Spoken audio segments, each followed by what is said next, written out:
A los agudos remordimientos, cuando empezaron a ceder, sucedió un sentimiento de gozo. El problema de mi conducta estaba resuelto. Hay era en adelante imposible. Quisiera o no, quedaba ahora prisionero en la parte mejor de mi ser. Y, oh, qué alegría al pensarlo.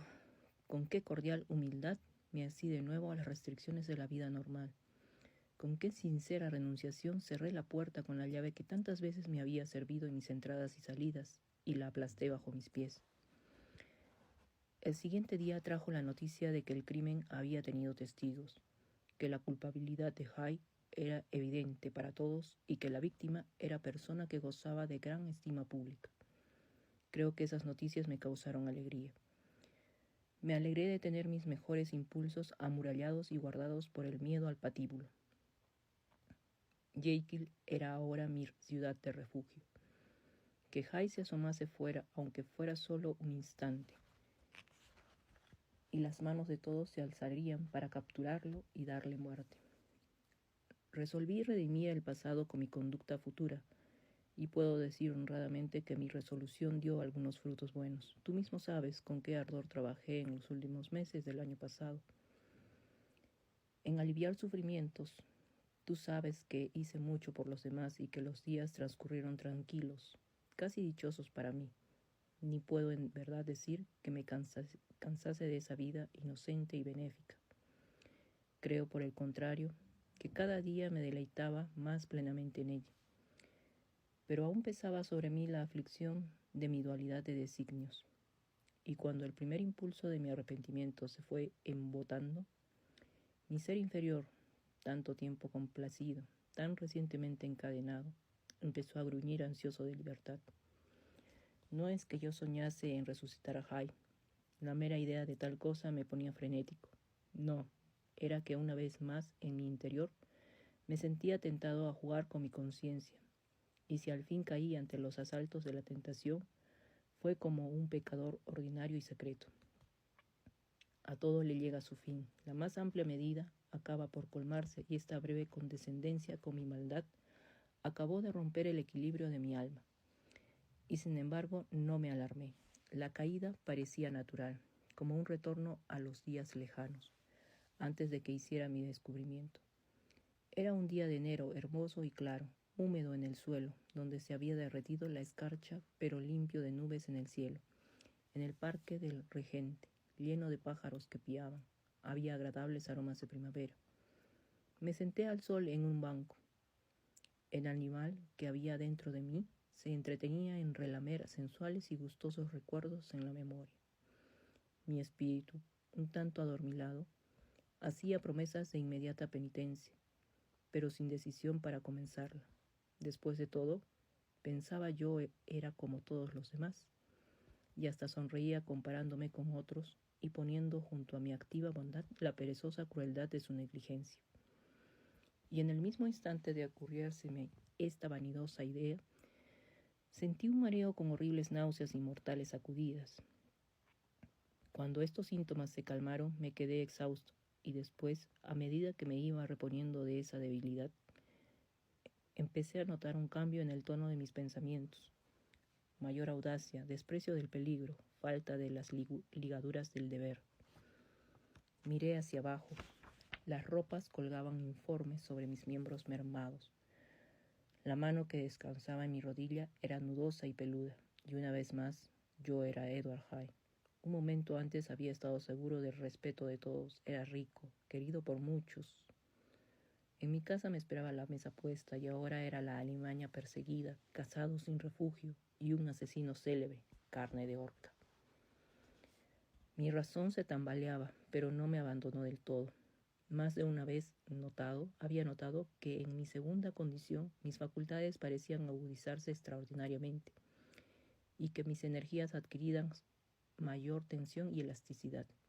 Y así sucedió que en un trance en que quizá Henry Jekyll habría sucumbido, Hay se mostró a la altura de las circunstancias. Mis drogas estaban en uno de los armarios del gabinete. ¿Cómo llegar a ellas? Tan grave era el problema que, apretándome las sienes entre las manos, me puse a resolverlo. Había cerrado la puerta del laboratorio. Si intentaba entrar en la casa, mis propios criados me entregarían al verdugo. Me di cuenta de que tenía que valerme de una mano ajena y pensé en Lyon. ¿Cómo podría llegar hasta él? ¿Cómo persuadirlo? Suponiendo que escapase a ser capturado en la calle, ¿cómo iba a lograr que se admitiese en su presencia? ¿Y cómo iba yo, un visitante desconocido y desagradable, a convencer al famoso médico para que entrase sin más en el despacho de su colega, el doctor Jekyll? Me acordé entonces de que me quedaba algo de mi primitiva personalidad. Podía escribir con mi propia letra. Y en cuanto esta fulminante chispa saltó en mi mente, quedó iluminado, de un extremo a otro, todo el camino que había de seguir. Así pues, arreglé mis ropas como mejor pude, llamé a un coche que pasaba y me hice llevar a un hotel en la calle de Portland, cuyo nombre recordaba por casualidad. Al ver mi atavío, que era en verdad muy cómico, por trágico que fuese el destino del que aquellas ropas encubrían, el cochero no pudo ocultar su regocijo. Le miré rechinando los dientes con un arrebato de furia diabólica, y la sonrisa se heló en sus labios, felizmente para él y aún más felizmente para mí, pues en otro instante le habría tirado del pescante. Al entrar en el hotel, miré a mi alrededor con aire tan tenebroso que hizo temblar a los conserjes. Ni una mirada osaron cambiar en mi presencia, y, amables, recibieron mis órdenes, me condujeron a una habitación y me llevaron material para escribir. Hay, en peligro de muerte, era un ser nuevo para mí, sacudido por una rabia loca, enardecido por el asesinato, ávido de hacer daño. Y, sin embargo, conservaba su astucia. Dominó su furia con el esfuerzo vigoroso de la voluntad. Escribió las 2 cartas tan importantes, una para Lyon y otra para Poole. Y para estar seguro de que habían sido echadas al correo, dio orden de que las certificasen. Después pasó todo el día en su habitación, sentado junto al fuego, royéndose las uñas. Allí comió a solas con sus terrores, haciendo sudar al camarero cada vez que encontraba sus miradas. Y desde allí, cuando cerró la noche, se echó a la calle. Guarecido en un rincón de un coche cerrado, anduvo por la ciudad de acá para allá. Digo él, no puedo decir yo. Aquel engendro del infierno no tenía nada de humano, nada vivía en él, como no fuera el miedo y el odio. Y cuando al fin, figurándose que el cochero empezaba a sospechar, despidió el coche y se aventuró a pie por entre los transeúntes nocturnos, trajeado, con las ropas mal ajustadas, lo que le convertía en centro de atracción de todas las miradas, aquellos 2 bajas pasiones que resolvían dentro de él como una tempestad. Marchaba deprisa, perseguido por sus propios temores, hablando consigo mismo por las calles menos frecuentadas, y no cesaba de contar los minutos que aún faltaban para la medianoche. Una mujer fue a hablarle, creo que para venderle una caja de cerillas, pero él le dio un golpe en la cara y la mujer huyó. Cuando volví a mi casa de Lyon, creo que el horror de mi viejo amigo llegó a afectarme bastante. No lo sé, aunque sería a lo sumo una gota más en el mar.